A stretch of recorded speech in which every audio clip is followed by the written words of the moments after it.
E quando o paciente retorna depois de 4 meses de finalizado o tratamento endodôntico, relatando o aparecimento de uma fístula, o que o profissional pode ter como conduta? É um caso que requer um retratamento de imediato? O que o clínico pode avaliar que realmente pode ajudá-lo aí nessa tomada de decisão?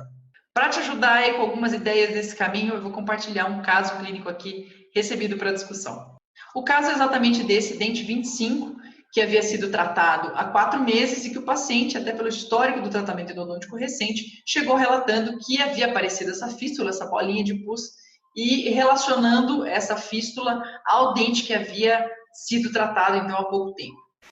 No entanto, o clínico precisa considerar e levantar algumas hipóteses a respeito do que pode ter acontecido aí para aparecer essa fístula, se realmente uma das possibilidades, claro, é um insucesso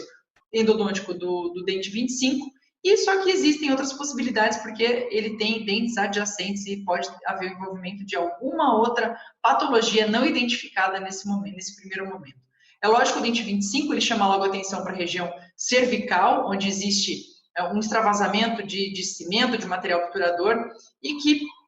poderia estar contribuindo, apesar da fístula ela estar localizada mais em direção periapical, que já levanta uma bandeira, um alerta aí de que pode haver envolvimento de algum outro dente que não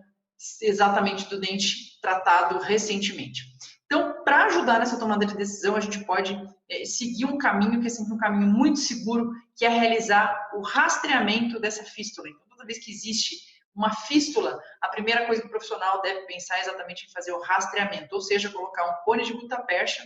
né, de maneira adequada, descontaminado, de fazer uma radiografia para tentar identificar de onde essa fístula vem. Se fosse esse o caso, né, que ainda não foi realizado aqui exatamente nesse dente, eu vou dizer mais para frente por quê, mas se houvesse realizado o rastreamento dessa fístula e a fístula realmente ela está direcionada a esse dente já tratado, é hora de considerar então quais as hipóteses desse insucesso, dessa fístula estar relacionada a esse dente. As possíveis razões, as mais comuns talvez possam ser a falha técnica do tratamento endodôntico, uma possibilidade de uma trinca nessa raiz, uma trinca vertical, alguma região de anatomia inacessível que pode ser posteriormente investigada, a existência de uma lesão endopério, do envolvimento periodontal já nesse dente, e até mesmo a ocorrência de uma infiltração coronária, que seria até uma possibilidade, aí, considerando essa região cervical desse dente. Diagnosticado, definido, né, o fator etiológico, qual a razão desse dente já tratado estar com essa fístula, aí se é uma das possíveis razões, elas são acessíveis para resolução, seja essa falha técnica da endo, seja um diagnóstico de trinca, uma trinca ainda viável de manter esse dente ou não, seja questão de anatomia, se ela vai ser acessível via canal ou não, a questão endopério e até mesmo a reabilitação coronária adequada desse dente posteriormente,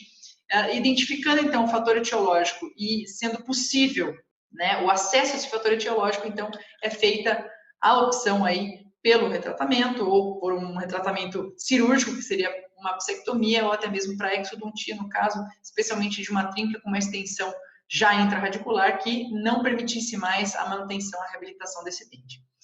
Agora, isso considerando se fosse realizado o rastreamento da fístula e a fístula realmente identificasse, aí tivesse vindo da região periapical desse dente, tivesse vindo de terço médio ou não onde fosse. E num caso onde o rastreamento da fístula ele se apresenta de forma inconclusiva, simplesmente pelo aparecimento, pela existência de uma fístula numa região onde foi realizado, onde existe um dente já com tratamento endodôntico, isso não é motivo suficiente para o profissional tomar a decisão já de partir para um retratamento. Especialmente se aquele dente ele não tem nenhum outro sinal ou sintoma clínico, não existe dor relatada, não existe dor à percussão, não existe dor à palpação,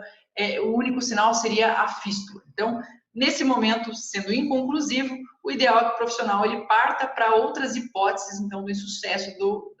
diagnóstico, do fator etiológico daquela fístula, como, por exemplo, o comprometimento de um dente adjacente. E, para verificar isso, são realizados testes clínicos, radiográficos, eventualmente um exame tomográfico. E diagnosticado, então, algum dente adjacente com comprometimento já conclusivo, com diagnóstico conclusivo de algum problema de origem endodôntica, aí sim é optado por ser realizado o tratamento desse dente e preservado se realmente a fístula poderia ter vindo dele, acompanhando simplesmente esse caso clínica e radiograficamente para ver a sua evolução. Então, voltando aqui para o nosso caso, e seguindo mais ou menos essa linha aí de raciocínio na tomada de decisão, Foi solicitado um exame tomográfico, já que os testes clínicos se mostraram realmente inconclusivos, especialmente com relação ao dente 24, que ele já tinha um volume de câmara pulpar muito reduzido e se apresentou de maneira inconclusiva ao teste frio. Poderia se tratar de um teste falso negativo, diferente aí do dente 26, que apresentou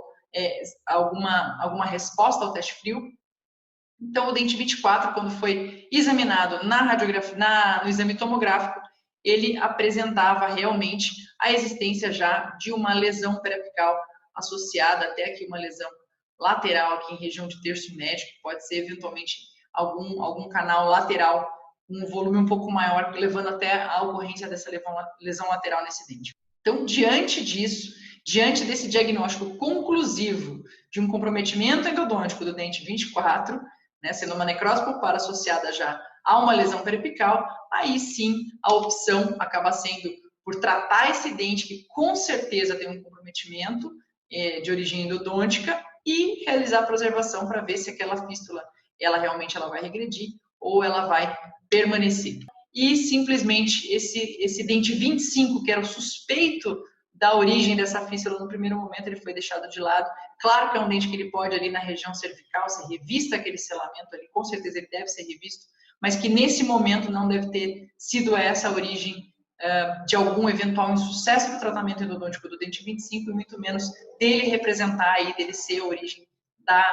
do aparecimento dessa fístula.